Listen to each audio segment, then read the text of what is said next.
তিনি হিরো নন, বরং বেশিরভাগই করে থাকেন ভিলেনের চরিত্র। প্রাক্তন মুখ্যমন্ত্রী জ্যোতি বসুর নাতনিকে বিয়ে করেছেন এই বলিউড অভিনেতা। কার কথা বলছি বিস্তারিত থাকছে প্রতিবেদনে। বন্ধুরা, চ্যানেলে নতুন হলে চ্যানেলটি সাবস্ক্রাইব করে রাখতে পারেন। অভিনেতা শরৎ কাপুরকে মনে আছে? হিরো হিসাবে নন, নিজের পরিচয় তৈরি করেছিলেন ভিলেন হিসাবে। 1996-এ পরিচালক মহেশ ভাটের দস্তক ছবি।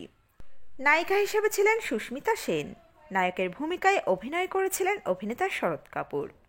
শরৎ কাপুর তার ছবির মাধ্যমে যতটা নাম করেন তার থেকে বেশি রোমাঞ্চকর ছিল তার নিজের জীবনের গল্প। শরৎ কাপুর পশ্চিমবঙ্গের প্রাক্তন মুখ্যমন্ত্রী জ্যোতি বসুর নাতনি কোয়েল বসুকে বিয়ে করেছেন। কলকাতার ছেলে শরৎ কাপুর 13 ফেব্রুয়ারি 1976 সালে জন্মগ্রহণ করেন তিনি। তার বাড়ির সঙ্গে সিনেমা জগতের কোনো যোগাযোগ ছিল না। 9 দশকে শরৎ তার কেরিয়ারের জন্য মরিয়া ছিলেন। অভিনয়ের স্বপ্ন নিয়ে তিনি মুম্বাই পাড়ি দেন।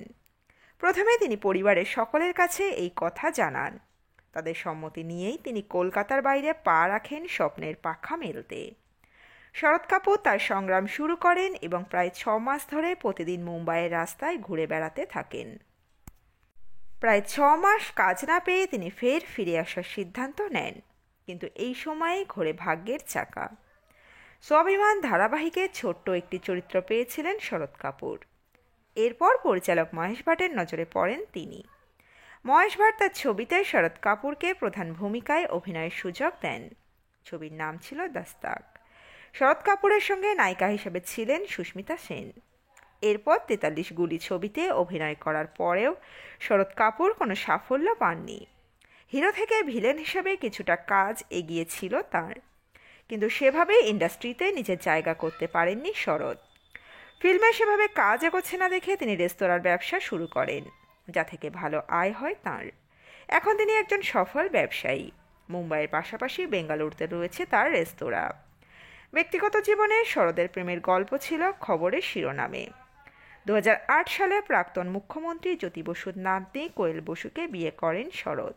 এখন সপরিবারে তারা মুম্বাইতে থাকেন। সম্প্রতি ছিল শরৎ কাপুরের জন্মদিন। এই উপলক্ষে বলিউড অভিনেতারা তাকে অভিনন্দন জানিয়েছেন। তো বন্ধুরা, এই আপডেটে ছিল এতটুকুই। দ্রুত ফিরে আসছে এরকমই নতুন কোনো আপডেট নিয়ে। অজানা গল্প চ্যানেলের সঙ্গে থাকার জন্য সকল দর্শক বন্ধুকে অসংখ্য ধন্যবাদ। দেখতে থাকুন, চোখ রাখুন অজানা গল্প চ্যানেলে।